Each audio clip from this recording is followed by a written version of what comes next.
हरे कृष्णा। भादो मास की अष्टमी को श्री कृष्ण जन्माष्टमी कहते हैं, क्योंकि यह दिन भगवान श्री कृष्ण का जन्म दिवस माना जाता है। इस तिथि की घनघोर अंधेरी आधी रात को रोहिणी नक्षत्र में मथुरा के कारागार में वासुदेव की पत्नी देवकी के गर्भ से भगवान श्री कृष्ण ने जन्म लिया था। यह तिथि उसी शुभ घड़ी की याद दिलाती है और सारे देश में बड़ी धूमधाम से मनाई जाती है। जन्माष्टमी के दिन भगवान श्री कृष्ण के जन्म संबंधी कथा भी सुनते सुनाते हैं, जो कुछ इस प्रकार है।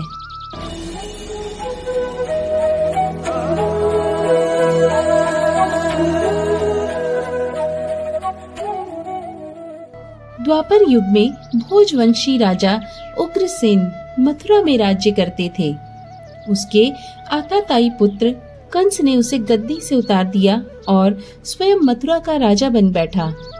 कंस की एक बहन देवकी थी, जिसका विवाह वासुदेव नामक यदुवंशी सरदार में हुआ था। एक समय कंस अपनी बहन देवकी को उसके ससुराल पहुंचाने जा रहा था।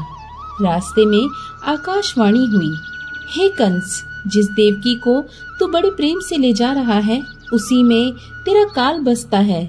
इसी के गर्भ से उत्पन्न 8वां बालक तेरा वध करेगा।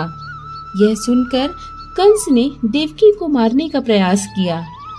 तब वासुदेव ने उससे विनय पूर्वक कहा, कंस, देवकी के गर्भ से जो संतान होगी उसे मैं तुम्हारे सामने ला दूंगा।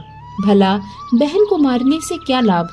कंस ने वासुदेव की बात मान ली और मथुरा वापस चला गया। उसने वासुदेव और देवकी को कारागृह में डाल दिया। वासुदेव देवकी के एक एक करके 7 बच्चे हुए और 7 को जन्म लेते ही कंस ने मार डाला। अब 8वां बच्चा होने वाला था। कारागार में उन पर कड़े पहरे लगा दिए गए थे। उसी समय नंद की पत्नी यशोदा को भी गर्भ ठहरा था।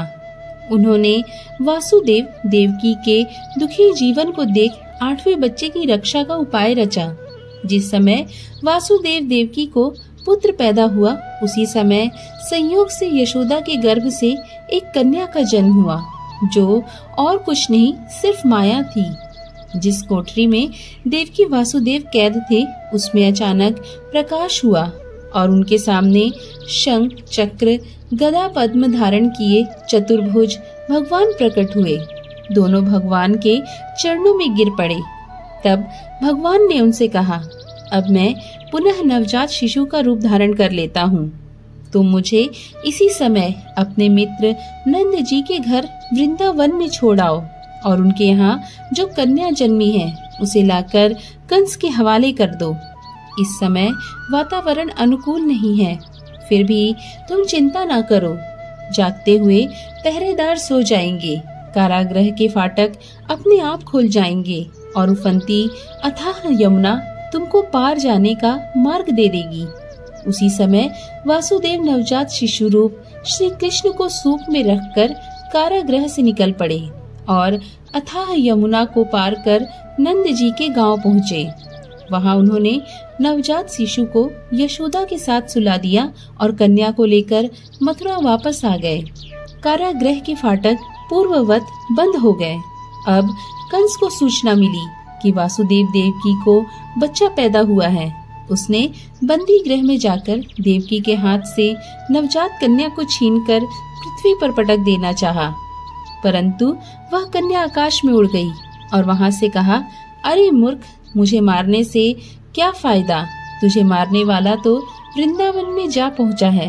वह जल्द ही तुझे तेरे पापों का दंड देगा। यह सुनकर कंस आग बबूला हो गया और उसने श्री कृष्ण को मारने के लिए नाना प्रकार के उपाय किए।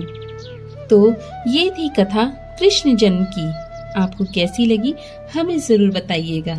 हम मिलेंगे नई कथा के साथ। तब तक के लिए राधे राधे।